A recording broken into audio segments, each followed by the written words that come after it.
I just came across the incredible PowerSheets planner by Cultivate What Matters. Why did you guys never tell me that this existed? Maybe you haven't heard of it either, but in this video, I am so excited to open it up and really walk through how amazing this planner is, especially if you are someone that is looking to improve your life, go after your goals, and be the best you can be. If we haven't met, I'm Amber with Solutions for Simplicity, a full-time working mom of 4 kids 10 and under, and a professor by day, productivity and goals coach by night. I just love going after my dreams and cheering other women on in that same journey. So make sure and subscribe. I've got a whole bunch of goal resources and goal videos. I'll put those in the description, but let's open this baby up. I have been dying to open this. You can see that it comes with this really pretty cover and then this keepsake box, if I can get it open here. But you take off the lid and look at this. Everything is packaged so beautifully, and I just love the special touches that come.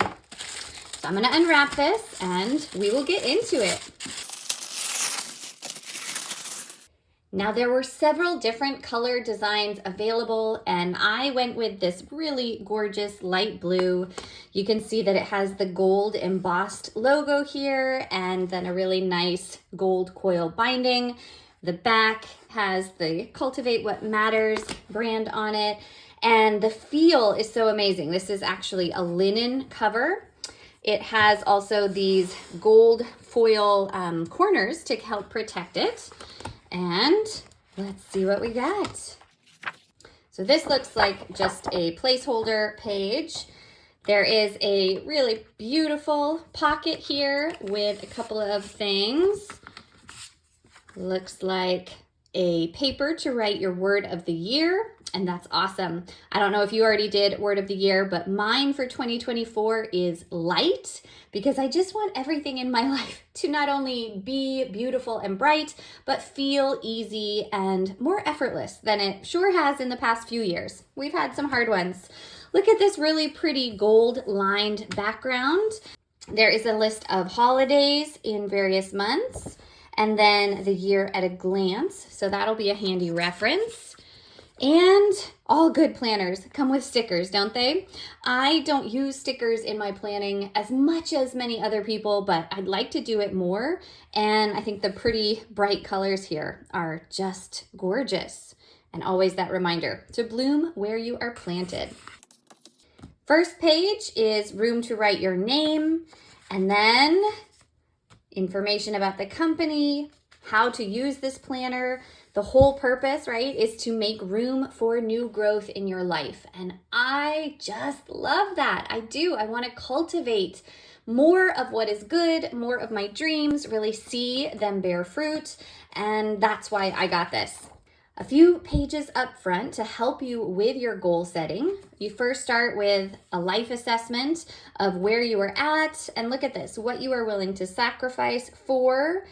Really digging into what fires you up, and a place where you can just brain dump the things that bring you joy, right? Because I think especially if you're a busy mom like me, you get so caught up in the day-to-day busyness and the chores or the kids fighting, or we gotta be here by a certain time, and it's just go, go, go.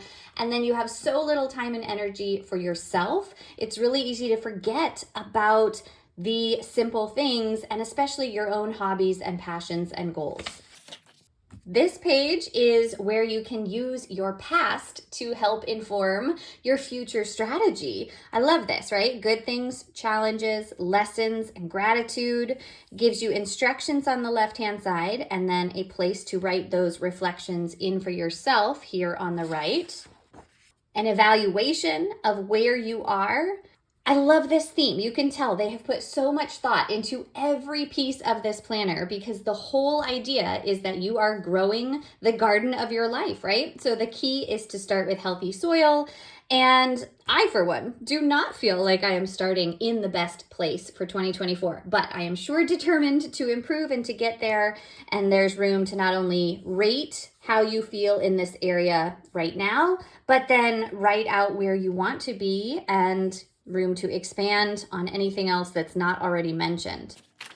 Upgrading your mindset, really thinking about the tendencies that keep you stuck in your old ways. I know that some of my bad mindsets are being a perfectionist and feeling like I have to do it all and being afraid to delegate or worrying that I'm imposing on others or that they won't do things up to my standards and so many other things. But they give you suggestions of the beliefs and experiences that might have shaped your identity, and then you can brainstorm the mindset that maybe you've held on to for too long and what you want to reframe it into, how you're going to replace those negative thoughts with a more positive mindset. I have said from day one of this channel that my entire mission is to help you make more time for who and what you love, more time for what matters, and only you get to decide what that is. But here is space to really highlight your core values and priorities, whatever is unique to you, what will have mattered by the time your life comes to an end, what won't have mattered. I don't think we spend enough time thinking about these things. And after having lost so many family members in recent years, especially losing my mom last spring, it is just really on my heart to focus more on what does matter now and after I'm gone. Then you use that to inform the decisions you will make this year in terms of the things that you will take on and say yes to versus the things you will not. And it's so hard to say no unless you are firmly grounded in why you're saving that time for more important yeses. And so clarifying all of this is something I am always working with my own coaching clients on. Beautiful little affirmation here. And then this is the part where you really get to plan out your dreams for the year, right? So let's dream, imagine it's the end of the year and you're writing this letter to yourself, right? As if the year has already taken place and you really are wanting to reflect back on what you've accomplished. But before you can do that, you have to put it down on paper and then make it happen in the year ahead. So I love this, being so purposeful. I don't know if you've noticed, but many of the pages have these really helpful core truths that point out just things we often lose sight of. Here is space to brainstorm your goals and particularly place them into different categories, whatever is most applicable to you. I am a big fan of having a big personal goal and a big professional goal at any one time. But, a whole year is time in which you could prioritize each of these in different times or find ones that work together and complement each other at different seasons. More affirmations. Then you write your specific goals. And I love that they left this as a large row so that you have space to write out the full sentence. I've done a lot of research into how to write your goals and the specific formula or strategy for writing because your words are so powerful. And by writing this out, not only as a commitment that you will achieve it, but as if you have already achieved that goal, you are helping to give your brain more of the clues and the mindset you need to then go on and achieve it. Pro tip, you can color code all of your goals based on category. I'm a big fan of that. Then this is so helpful, right? We often set these big ambitious goals and we forget to break them down.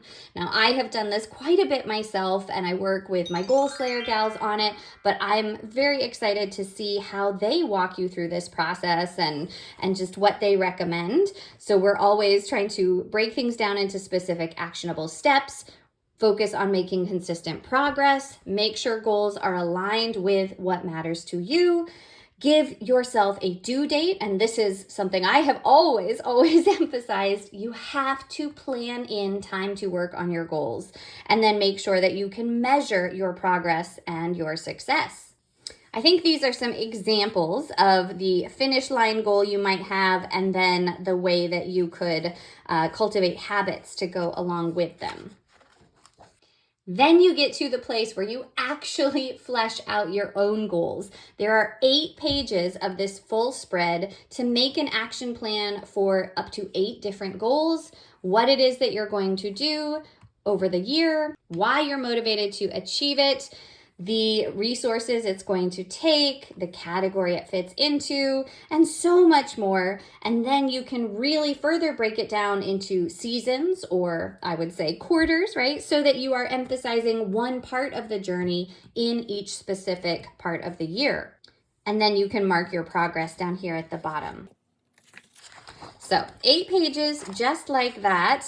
And that's wonderful for big dreamers like me that have so many goals. Again, not always things I'm working on at the same time, but something to really do. This page is a wonderful reminder that you can't overdo it, right? It's so easy to get excited about our goals and just take off and forget that we really do have to pace ourselves in the process, and that different seasons are full of other commitments, other activities, life happens, and so we can further break things down and have a closer match between our expectations and reality. More space to flesh out your word of the year and why you are choosing that. Here's a little dot paper space, and then you can make anything you want here, whether it's a sketch, a collage, maybe a vision board, or some other way to, it says, reinforce your path and remind yourself of why you are hoping to achieve whatever it is that you are. These are instructions for how to use the monthly pages here, and then the weekly pages that go within it. So I love all of these reminders, and I'll walk you through the process as we flip through.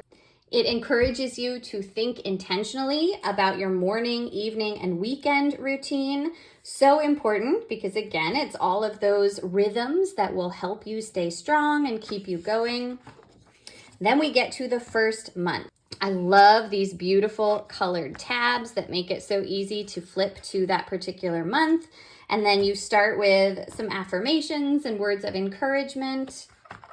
These monthly pages are much thicker paper. The first page is a monthly reset where you are clarifying what absolutely has to happen, the goals that you want to focus on, any other events or things coming up that month, anything that's on your mind. And then they have this evaluation check-in where you are rating these different areas of your life to notice how things are going over time, or if there's one particular area that maybe is calling for more of your attention. Here is the basic monthly spread so that you can keep track of your month calendar. And then here is the best part. I mean, I really bought this for the goal setting up front, but I am such a proponent of time blocking. I have spoken this over and over, and I just think it is so important to plan out your day, not every minute, right? But to block out certain windows for certain kinds of tasks and have themed days where you do different activities on those different days of the week. So I love that it gives you space to write out your general weekly rhythm, take notes as you need to, and then you're breaking down your goals into each little sub-step you need to achieve. And you get to what they call the tending list. So you have space to write encouraging words to yourself, remind yourself of what is a priority this month, and then again, write your monthly goals, chart your progress. I love that they made this like a bar chart so that you can fill in as you are working towards it. The weekly action items that you need to be tracking and completing each week of the month. And then most importantly, the daily habits. And I'm going to zoom in real close here so that you can see that there are these little spaces to check off or fill in, whatever you want to do, to document when you are completing each of these items or habits, and ideally see that consistent streak build up over time. The last page is to review the month, both in terms of your gratitude and the good things that occurred, but also then evaluate what is and is not working, anything that you want to remember, and the good times that maybe we would have otherwise just forgotten about. So this is just as much of a journal as it is a planner. I'm just going to quickly flip through so that you can see the different months, because the contents of each of these monthly sections is the same until we get to the end of the first quarter. And so every 3 months you have what they call a refresh. And I love this idea because I've always done quarterly planning, right? Annual planning broken down into quarterly goals. But here it is so powerful to stop and evaluate how the previous few months went and where you're going, because we make these big goals, but then again, life comes up and we're constantly having to revisit those plans. The reset pages walk you through that evaluation all over again, and then it gives you a chance to reflect on where you are seeing growth, what needs to be better tended in the future. You can revisit what you are saying no or yes to. This page gives you more space to change up your routines or your goals, because we all really find, don't we, that what works in one season suddenly stops working. Maybe it's because the season of the year changed. Maybe it's because you added a family member, or one of your kids reached a new milestone, or again, like all kinds of things come up in our life and we've got to redo our routines. So I love that it gives you more space to do that every few months. Then you can refresh your goals and write a word of the season. Love that. You've got planning pages in terms of just space to write or brainstorm or mind map or draw. And then a new weekly rhythm time blocking page so that you can update your schedule accordingly. Okay, so then we pick up with the monthly sections. And again, every 3 months, at the end of every 3 months, you have the few more pages for that quarterly reset, refresh. And I'm just going to go ahead and flip all the way to the back now so that you can see the very, very back of this planner. And we not only then get to the end of the quarter, but we get to the end of the year. And this is such a great reminder that endings can be new beginnings. You want to use this space to review big things that happened in each of the prior months. You can think about, again, how you would answer each of these questions: favorite memory, best thing you read or listened, most memorable adventure, most surprising thing. You can see it all here, but lots to reflect upon. And then congratulations, you did it. There is a blank page here that is just loose. I'm going to take that out, and you've got the pretty gold lined back right here. Let me know in the comments what you love the most based on what you have seen of the PowerSheets Goal Planner by Cultivate What Matters. Again, there is a link in the description so that you can check it out. They run regular sales, but I just couldn't wait. I wanted one of these right away because I'm recording this in January. It's already well into the new year, and it's okay, right? Like, you're never behind. There is never a wrong time to set your goals and start going after them. But when you have big goals, you have got to get one of these goal planners and just make sure that you are really strategically planning in not just when, but how you are going to achieve it, and then use the incredible resources this contains to track your progress. Give this video a thumbs up if it helped you. Let me know in the comments what other videos you would like to see, and I will be back soon. Have a great day.